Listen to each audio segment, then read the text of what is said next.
Hi, welcome to our channel where we share the most intriguing stories. When Eli Bennett moved to the quiet woods of Georgia, he thought he'd found freedom. But one delivery truck, a power-hungry HOA, and a fake terror alert turned his peaceful life into a legal war zone. What began as a furniture drop became a federal showdown. It was supposed to be a clean break, a fresh start, away from the daily grind of Atlanta traffic and the constant buzz of urban chaos. I had finally bought the place I'd been dreaming of for years. A tall, timber-framed house nestled in the woods near Milton, Georgia, with a wraparound porch, floor-to-ceiling windows, and just enough land to breathe without bumping elbows with the next guy. My name's Eli Bennett, 45 years old, general contractor, and, as of 3 months ago, proud owner of what I considered to be a slice of American freedom. And, best of all, no HOA. I made damn sure of that before signing a single document. I'd had enough of dealing with entitled board members and their lawn height commandments back when I lived in Roswell. I wanted independence. The land I bought wasn't inside any subdivision, and the private access road that ran along the edge of a gated community called Granite Pines was registered, documented, and mine to use. Publicly maintained, no restrictions. It just happened to pass by their entrance gates. That's it. They didn't like it, sure, but they had no say over it.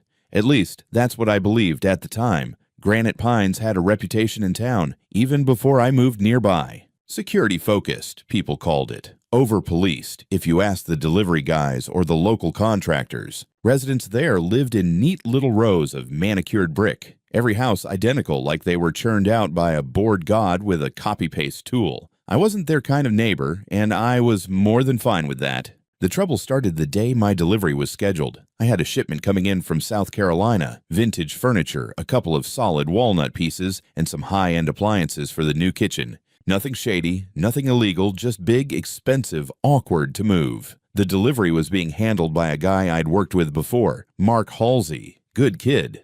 29, clean-cut, polite to a fault, licensed for interstate transport, and always on time. I trusted him. Still do. That morning, I was on the property, clearing some space in the garage to make room for the offload. Mark texted that he was 10 minutes out, following the GPS route I'd sent him. Public roads, straight shot, no detours. The sun was out, cicadas humming, birds doing their thing. Peaceful, until my phone rang again. I answered, expecting Mark. I got chaos. Eli, it's Mark.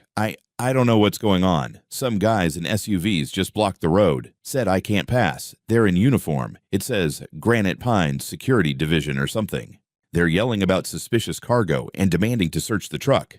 Man, they've got me out of the cab. One of them's got his hand on his weapon. What the hell is this? I dropped the wrench I was holding and jumped into my truck. It took me 5 minutes to get to the stretch of road that ran alongside Granite Pines. That's when I saw them. 2 matte black SUVs with flashing amber lights had boxed in Mark's delivery truck. One was nose-to-nose with the front bumper, the other angled behind like some kind of low-budget tactical maneuver. Men in dark gray uniforms with radios and utility belts were circling Mark, who stood there looking like he'd wandered into a war zone wearing a UPS polo. One of the guards had already popped the back latch on the truck. He hadn't opened it yet, probably waiting for backup, or maybe for the show to get more dramatic. Mark's hands were in the air. I slammed on the brakes and jumped out of my vehicle, waving papers like a lunatic. Hey, what the hell is this? This is a legal delivery to my property, on a public road. One of the guards turned to me, holding up his palm like he was a cop. Sir, stay back. This is an active security response. Security response? For what? Furniture? He didn't flinch. We have reason to believe the cargo in this vehicle may pose a threat to community safety. We're authorized to detain the driver and notify local authorities. I shoved the property deed and delivery contract toward him. This truck is on its way to my land. I have every legal right to receive this delivery. And this road, it's not your goddamn driveway. It's county maintained. You don't control it. Sir, he repeated, cold as a rattlesnake. We're not debating jurisdiction with civilians. Step back. Before I could argue further, blue and red lights crested the hill. Sheriff's deputies, 2 cruisers, guns holstered, but hands hovering near them. My stomach twisted into a cold knot. Mark tried to speak, but one of the guards cut him off, shouting over his shoulder to the deputies. Driver refused inspection. Possible hazmat cargo. We recommend detainment until further investigation. It took less than a minute. One of the deputies motioned Mark toward his cruiser, reading him his rights. The other spoke into his radio. The delivery truck, my truck, sat inert, surrounded by uniforms and suspicion. I stood there, holding every piece of paper that proved who I was and what was supposed to be happening. And no one gave a damn.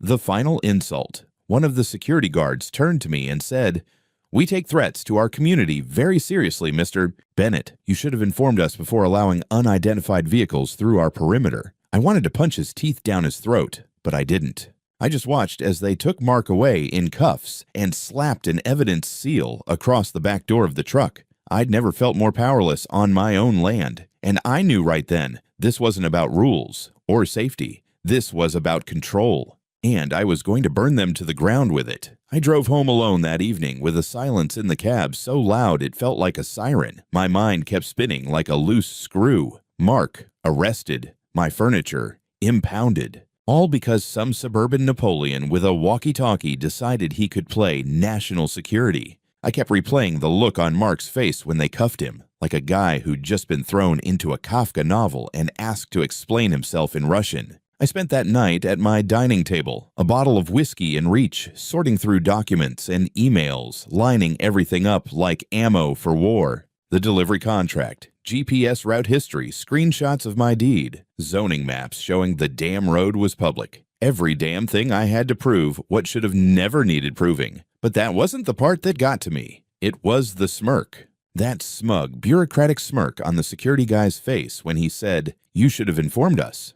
Us? Who the hell were they? The next morning, I was at the sheriff's department by 8. The receptionist gave me the usual wait over there routine. Eventually, a deputy brought me into a side room and closed the door. "Mr. Bennett," he said, like he already regretted talking to me, "your associate is in holding pending review." Standard procedure, given the nature of the call. Nature of the call, I cut in. What exactly did that HOA report say? He glanced at a file. Report came from the Granite Pines Security Division. They indicated your delivery truck was observed carrying unmarked containers consistent with hazardous materials and that the driver refused to comply with a lawful safety inspection. I blinked. What containers? It was a couch and a stove. Maybe some drywall screws if he packed light. The deputy gave a non-committal shrug. Look, the HOA mentioned they received multiple complaints about an unfamiliar vehicle acting suspiciously near a residential entrance, so they escalated it. I leaned forward. And by escalated, you mean they called in a hazmat threat? To you. He hesitated. Actually, not us. The initial tip went to the ATF hotline. That shut me up cold.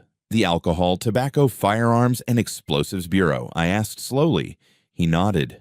They got a tip late the night before. Anonymous, but the details matched what HOA reported later. Possible presence of chemical agents was the language used. I sat back, my mouth dry. That's why they had moved so fast. That's why the deputies didn't even blink before cuffing Mark. Someone had used the keywords, the ones that trigger red flags in federal databases. Was there anything actually found in the truck? I asked. He flipped a page. As of this morning, no.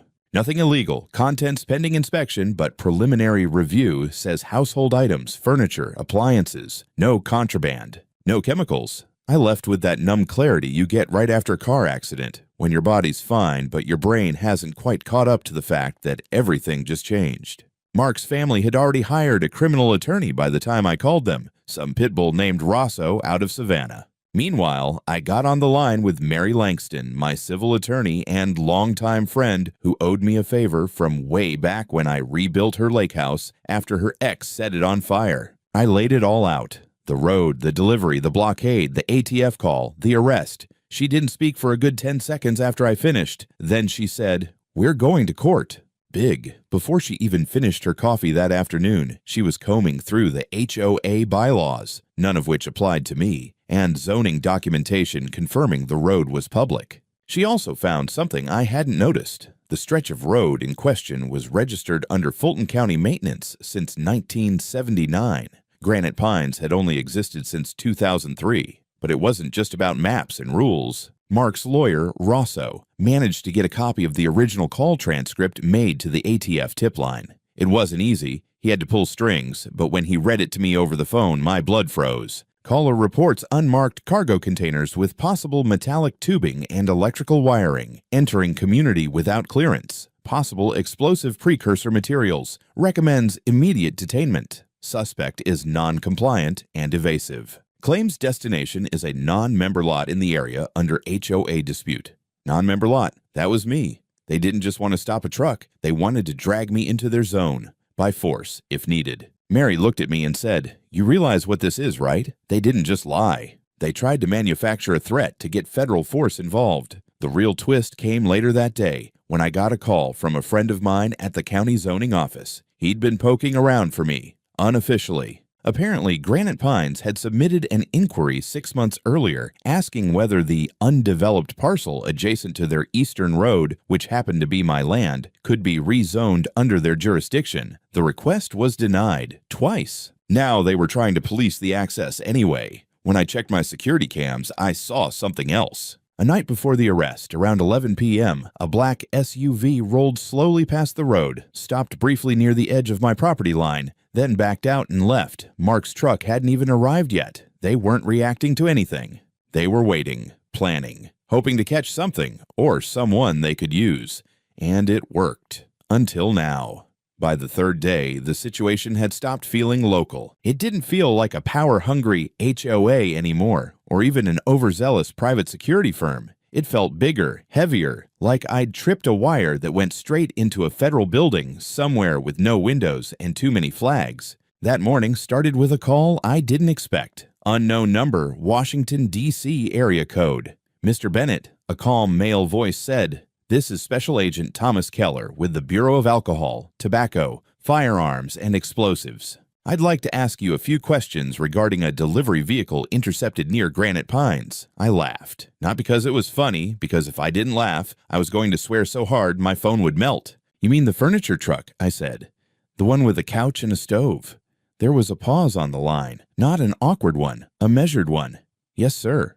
That vehicle. An hour later, 2 unmarked federal vehicles rolled up near the impound lot where Mark's truck was being held. I was already there with Mary. Mark had been released the night before without charges, but his truck was still sealed like it had hauled plutonium instead of walnut furniture. The ATF agents were nothing like the HOA goons. No shouting, no posturing, just quiet professionalism and a kind of restrained irritation, like people who were very aware their time had been wasted. They broke the seal, opened the back of the truck, and stood there staring for a moment. One of them actually sighed. "This is it?" one agent asked, gesturing at a shrink-wrapped armoire. "That's the bomb," I said dryly. "Mid-century modern, very dangerous if dropped on your foot." Nobody laughed, but one of them shook his head. They went through everything. Every crate, every toolbox, every wrapped panel. They scanned, swabbed, photographed. No chemicals, no wiring beyond appliance cords, no suspicious materials, nothing remotely illegal. After 2 hours, Agent Keller pulled me aside. "Mr. Bennett, I'm going to be very clear," he said. "There was no basis for this tip. None." I asked the question that had been gnawing at me since the sheriff mentioned it. "What exactly was reported?" He exhaled through his nose. The tip alleged the presence of explosive precursor materials, metallic tubing, electrical components, unmarked containers. It specifically referenced improvised explosive device construction indicators. My jaw tightened. "And you took that seriously." "We don't have the luxury not to," he said flatly, "but what concerns us isn't the cargo. It's the report itself." That's when he explained it to me. Filing a false tip like that wasn't just lying to a cop. It wasn't a misdemeanor nuisance call. It was a federal offense. Making knowingly false statements intended to trigger a terrorism-related response could land someone in prison. Real prison. Not HOA court with folding chairs and bottled water. I asked him if they knew who made the call. "Not yet," he said, but the call originated from a VoIP service routed through a private network. However, subsequent reports submitted to local authorities referenced the same language, same phrasing, same alleged threat, same source, same voice. Someone had rehearsed it. By that afternoon, Mark called me. His voice sounded different, tight, guarded. "My company put my contracts on hold," he said. "They say it's temporary, pending review. But you know what that means." I did. In his line of work, even a whiff of federal involvement stuck like a stain. Nobody wanted to be the guy whose name popped up next to words like ATF and chemical agents, even if it was all bullshit. Mary was already moving. She sent formal requests to both the Sheriff's Department and the ATF, documenting the lack of findings and the false nature of the report. She also advised me to file a civil complaint immediately, not just for damages, but to lock in a timeline before anyone tried to rewrite it. That evening, another piece fell into place. Mary forwarded me an internal HOA email chain she'd obtained through a subpoena request tied to a prior zoning dispute. It wasn't about Mark directly, but it made my stomach drop. One message, sent months before I ever moved in, read, "If we don't establish control over that access road now, we lose leverage. The new owner won't cooperate. Escalation may be necessary." Escalation. That's what they called it. Not safety. Not concern. Escalation. The ATF wrapped up their on-site work the next morning. Before Agent Keller left, he gave me a look that told me he'd seen this kind of thing before. People weaponizing the system to get their way. "Mr. Bennett," he said, "we're opening a separate inquiry into the origin of the false report. I suggest you keep every record, every message, every camera feed you have."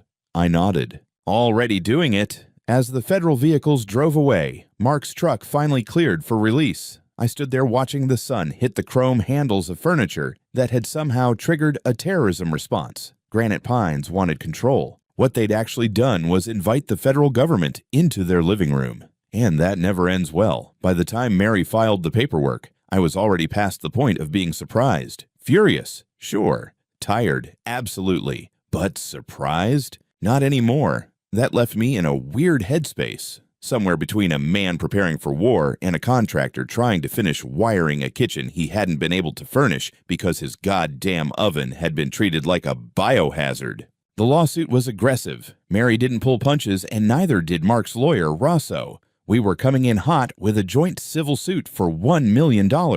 It named 4 defendants: Granite Pines HOA, their president Karen Westmore, the private security company Silverguard, and their incident supervisor, who went by Captain on his name tag like he was commanding a damn submarine. The charges? False imprisonment, defamation, intentional interference with a business relationship, abuse of authority, unlawful detainment, and civil conspiracy. If we could have thrown in being an insufferable control freak, we would have. My portion of the claim, $250,000, was for damage to my business reputation, contract interference, and the cost of the now delayed renovations. Mark's was the big one, $750,000. His company had officially suspended his contracts pending clarification of legal liabilities, and one of his long-term clients dropped him altogether. One anonymous tip had turned him from a reliable driver into a liability. Rosso wasn't just a lawyer, he was a scalpel. He'd worked federal cases before, and he knew exactly how to phrase things to make judges sit up straighter. Within 48 hours of the filing, we got a notice. The HOA had retained counsel, some polished boutique firm out of Buckhead that specialized in community integrity litigation, which basically meant keeping old money from being told no. Their first move, deny everything, classic.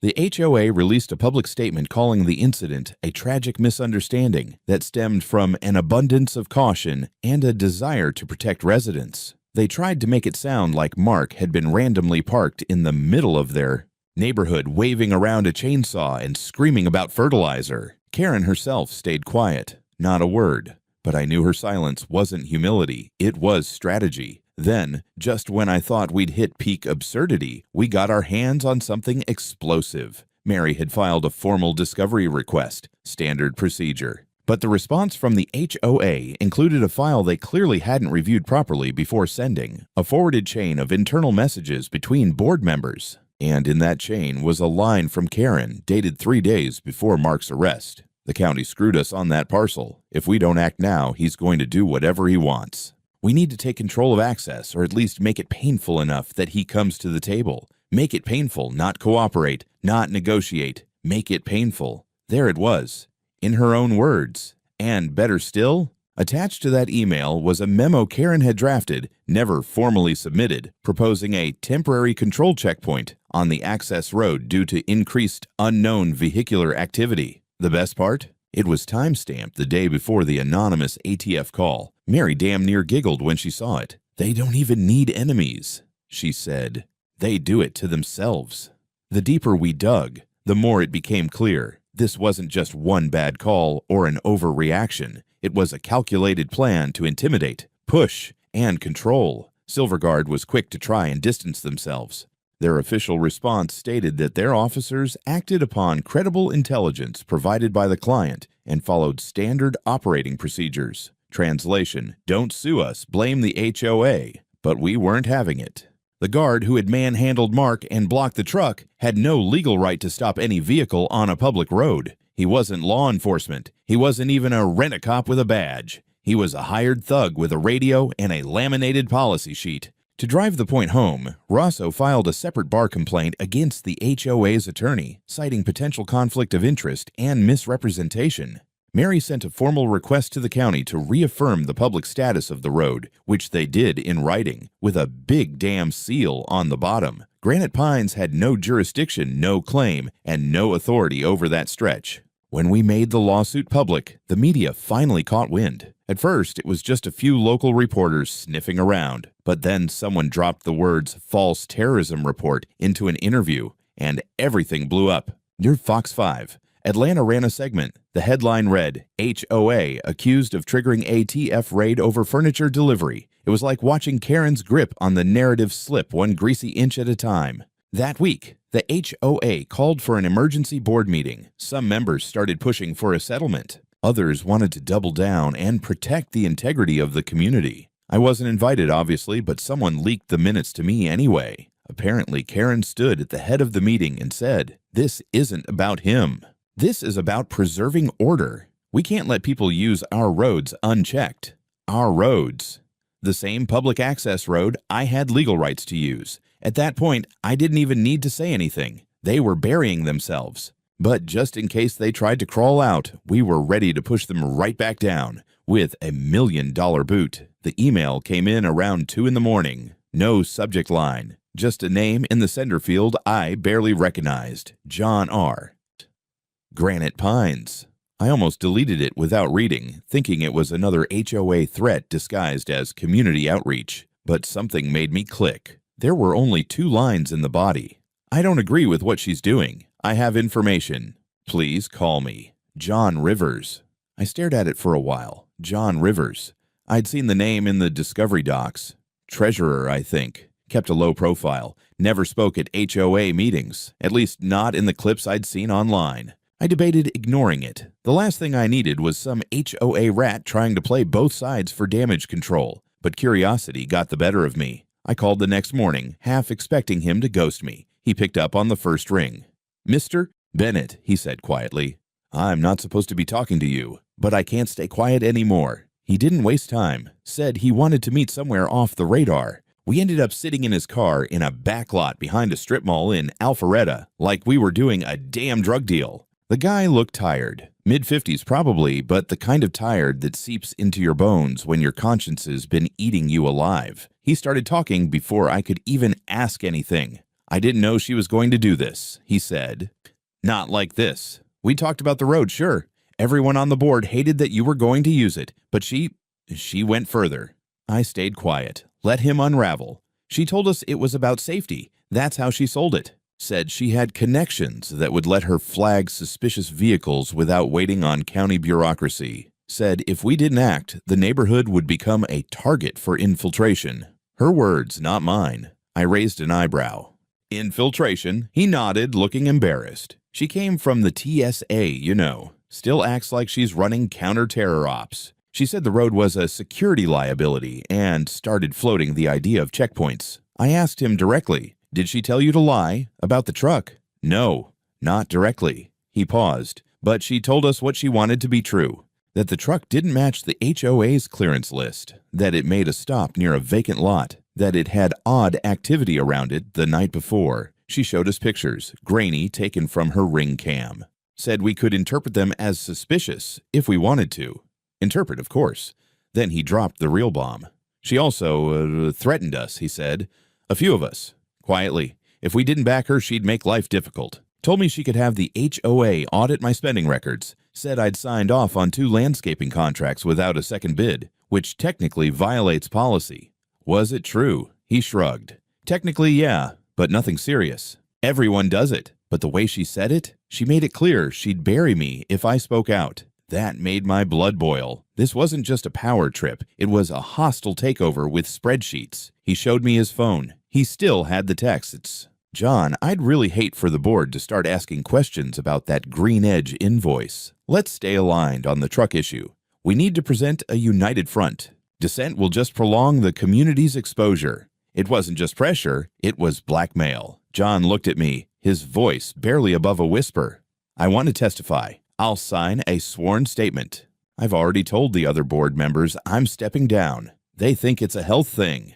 It was a health thing, I realized, the kind that eats at your soul. Mary was ecstatic when I told her. She immediately scheduled a formal deposition and requested emergency permission to amend our complaint, adding Karen's use of coercion and retaliation against other board members. That upped the stakes. We weren't just dealing with HOA overreach anymore. We had the makings of a civil RICO case. Rosso took it a step further. If we proved this was an organized effort using false pretenses and intimidation to control territory and suppress opposition, that's not just civil liability. That's conspiracy, possibly extortion. Mark, still reeling from the fallout of his suspension, started to smile again for the first time in days. So, now it's not just me versus HOA Karen. It's Karen versus the United States.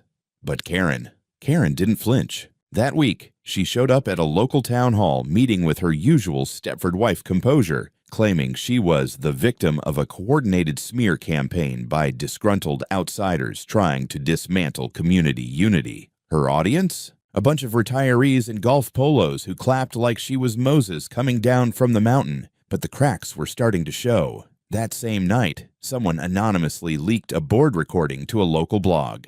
In it, Karen can be heard shouting at a fellow member, "You think I care about jurisdiction? I'll shut that road down myself if I have to." The video went viral in under 24 hours. I didn't need to go on the offensive anymore. The HOA was collapsing from within, and we hadn't even reached the courtroom yet. There's a distinct kind of silence in a courtroom just before the first witness is called. It's not the peaceful kind. It's the kind of silence that hangs heavy, like humidity before a thunderstorm. Everyone's waiting, lawyers sharpening their pens, reporters with fingers poised over keyboards, and me sitting at the plaintiff's table, eyes locked on the woman who started this whole circus. Karen Westmore looked like she was attending a garden club meeting, not the opening of a federal civil case. Hair perfectly blown out, navy blue suit pressed within an inch of its life, lips pursed in that permanent expression of being mildly inconvenienced by the existence of other humans. She hadn't spoken a word to anyone in the room. Not to her lawyers, not to the press, not even to the remaining HOA board members who were seated in the gallery looking like they'd rather be anywhere else. Maybe Siberia. First witness called Agent Thomas Keller from the ATF. He laid it all out with the precision of a man who'd been testifying for decades, described the contents of the tip line call, the language used, the urgency it created, and the protocol that was triggered as a result. He went on record saying there was zero evidence of any criminal or hazardous materials, and that the report was crafted in a manner designed to simulate a credible terror threat. Karen's lead attorney objected. "Speculation," he said. Like that would erase the weight in the room. The judge leaned over his bench. Overruled. Let the record show the agent has authority to interpret procedural triggers within his bureau. And just like that, it was in the books. Next came Mark. I watched him straighten his shoulders and walk to the stand with the kind of focus I'd seen before on construction sites during a crisis, when the pressure's so high that you either crack or you go cold. He told them about the delivery, the route, the sudden blockade, how he was yanked out of his truck, how he was cuffed before anyone even asked for ID, how he spent 12 hours in holding while his employer fielded calls from panicked clients. When he said the words, "They treated me like I was smuggling nerve gas instead of a refrigerator," you could feel the tension shift. A few people in the back actually winced. Then came the moment everyone in the courtroom seemed to be waiting for. The board insider. John Rivers walked to the stand like he was heading to confession, and in a way, he was. He testified under oath about the internal pressure campaign, about Karen's threats, her manipulation, the emails, the painful enough comment. He confirmed that Karen had drafted false HOA documentation claiming my parcel was under community dispute, which she had forwarded to the private security firm to justify their blockade. I looked at Karen during his testimony. She didn't move. Not a blink. Not a twitch. But her lawyer's pen stopped moving. Mary followed up with the exhibits. Photos, documents, time-stamped messages. She brought the county zoning rep in next, who calmly confirmed that my property was outside of the HOA's jurisdiction and that the access road was, and had always been, publicly maintained. Silverguard's defense tried to claim their officers were acting under client instruction, but the judge wasn't having it. He looked directly at their rep and said, "You understand that detaining a civilian on a public road based on a private policy is not just overreach, it's unlawful imprisonment?" "Yes, Your Honor." They said it quietly. The final punch came when the prosecutor from the DA's office, who had been watching silently, stood and made a brief statement to the judge. "Your Honor, based on the sworn testimony and documentation presented today, the state intends to open a parallel criminal inquiry into Ms. Westmore's actions, specifically the falsification of community documentation and the initiation of a knowingly false federal threat report." Karen's head finally moved, just a quarter-inch tilt. But I saw it.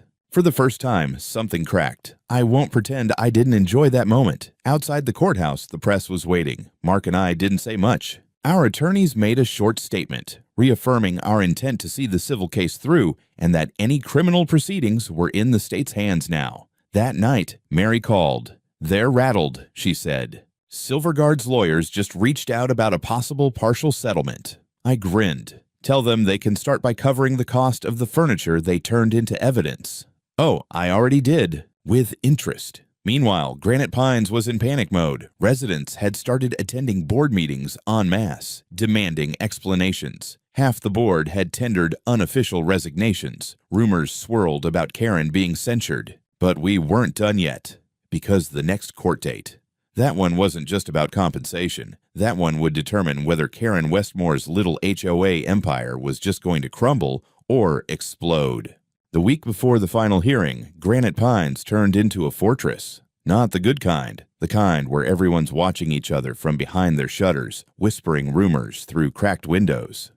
HOA meetings were now being held behind closed doors, attendance restricted for safety reasons, and residents started organizing their own unofficial gatherings to discuss the Karen problem. And Karen disappeared. No press statements. No Facebook rants. Not even one of her signature door-to-door flyers claiming she was being persecuted by anti-community radicals.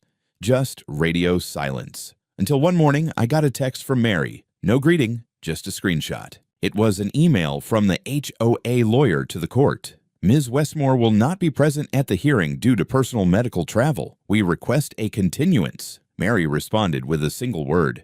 "Bullshit." I didn't need convincing. Karen wasn't sick. Karen was running. Rosso pulled in some favors from a buddy at the Fulton County DA's office and confirmed what we suspected. Karen had bought a one-way ticket to Costa Rica under her maiden name 3 days earlier. The date on the passport matched request. The same day, she'd received court notification that she was being added to a formal criminal investigation for falsification of documents and filing a fraudulent federal tip. She was going to flee. Rosso and Mary moved faster than I thought humanly possible. Within hours, they contacted the presiding judge and submitted a motion for risk of flight. The DA's office backed it immediately. By noon, a bench warrant was signed, and Karen Westmore was officially a fugitive. The feds caught her at Hartsfield-Jackson, standing in line for TSA pre-check, like she wasn't the subject of 3 pending lawsuits and a federal criminal investigation. The image hit the news before court even reconvened. Karen, flanked by 2 TSA agents, still dressed in her usual classy suburban dictator style, silk scarf, oversized sunglasses, luggage monogrammed with a KW, being marched away as cameras rolled. One local anchor dubbed it the flight of the HOA Queen. You couldn't write this kind of theater. Court was packed on hearing day. More media, more lawyers, more tension. Mark was there, looking sharper than I'd ever seen him, and his company had already reached out to reinstate him now that the truth was public. John Rivers sat quietly in the back, no longer hiding. The rest of the HOA board? Absent. When Karen was brought in, this time in cuffs, wearing a county-issued jumpsuit and an expression that could freeze fire, the room held its breath. She didn't look at me. Not once. The judge, to his credit, didn't gloat. But he made it clear. What had started as a civil matter had grown into something deeply disturbing, involving deliberate attempts to manipulate both legal and federal agencies under the guise of community safety. He listed the confirmed offenses, like a drum roll: filing a knowingly false report to a federal agency, falsifying community documentation, unlawful detainment through unlicensed private security, attempted flight to evade prosecution, coercion of HOA board members. Then the kicker. This court finds Karen Westmore in contempt and orders her immediate remand to federal custody pending trial on multiple felony counts. The courtroom didn't cheer, but I'll be honest, I heard someone exhale like they'd just dropped a backpack full of bricks. Karen tried to speak once. Her lawyer leaned in to whisper something, and she sank back into her seat, lips pressed so tight they turned white. The hearing continued with little resistance. Silverguard's settlement was approved: six-figure payout to Mark, partial restitution to me, and immediate termination of their contract with Granite Pines. They issued a formal apology, which no one believed. Then the judge moved to the HOA itself. He declared their conduct in direct violation of both municipal cooperation guidelines and state-level civil rights protections.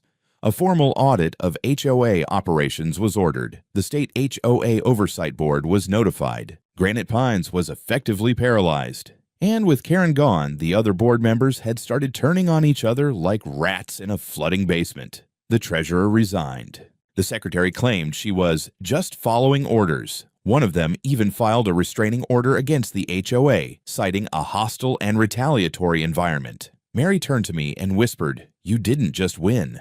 You detonated the entire structure." We walked out of the courthouse into flashing lights and a wall of reporters. Mark made a statement about justice and accountability. I didn't say much, just looked into the camera and said, "Don't ever let people scare you off your own land." Simple, final, and true. You'd think that after watching a tyrant in pearls get dragged off in cuffs, life would snap back to normal. It didn't. But it got quiet. The kind of quiet that lets you hear your wind chimes again. The lawsuit was settled within 3 weeks of Karen's arrest. The court awarded me exactly what we asked for: $250,000 in damages plus legal fees. Mark got the full $750,000. Silverguard, now hemorrhaging clients across the Southeast, agreed to pay out fast to avoid more headlines. Their CEO resigned 2 days later, citing health concerns. Corporate speak, for this is on fire and I'm getting out. Granite Pines HOA didn't survive. By the time the state audit rolled in, 3 board members had resigned, 2 were facing civil charges, and 1 was still pretending she didn't really know what Karen was doing. The audit uncovered years of petty misuse of funds, landscaping, invoices paid to cousins, bulk purchases of surveillance equipment that turned out to be backyard motion lights from Home Depot, and a baffling expense for emergency preparedness consultancy that led to a guy in a Hawaiian shirt teaching CPR in someone's garage. Facing fines, sanctions, and the PR disaster of the century, the remaining HOA members voted, quietly, privately, and without public announcement, to dissolve the association. Granite Pines was left leaderless. Residents were given the option to form a voluntary civic committee instead. Most chose not to. Karen remained in federal custody, awaiting trial. Her bail was denied on flight risk grounds. Rumors swirled about her flipping on someone higher up, but the truth was simpler. She had no one left to shield her. No allies, no HOA army, just court dates and lawyers, and a growing list of people who wanted nothing to do with her. As for me, I went back to building. My kitchen was finally finished. The walnut cabinets were worth the fight. I poured bourbon into a glass and leaned against the counter the night the last appliance went in, staring out the big bay window at the road that had started it all. My road. I installed a new gate at the entrance, not to keep people out, but to make a statement. Above it hangs a steel sign, laser-etched and bolted into the wood like gospel. Private access road trespassing will be prosecuted. This property is not subject to HOA authority. Deliveries welcome. It's funny how something as small as a street can become a battlefield. Mark and I still talk. He got his contracts back, plus a few new ones from clients who liked the idea of hiring the guy who took on a rogue HOA and walked away clean. The media died down eventually, as it always does. But for a little while, we were symbols, proof that you could push back. that you didn't have to let people in blazers and clipboards dictate the borders of your life. And then, one afternoon, a young couple pulled up just past my gate in a dusty old Jeep. They waved, asked if I was the guy from the HOA story. I grinned. Depends who's asking. They laughed and said they'd just bought a nearby plot. Said they wanted advice on how to handle Granite Pines' welcoming committee, who'd already tried to hand them a copy of the community guidelines. I handed them a copy of my lawsuit instead. They took it, wide-eyed, and said, "Thank you." As they pulled away, I stood there for a moment, watching the dust rise behind their wheels. A new road, a different fight, but this time someone else wouldn't be starting from zero.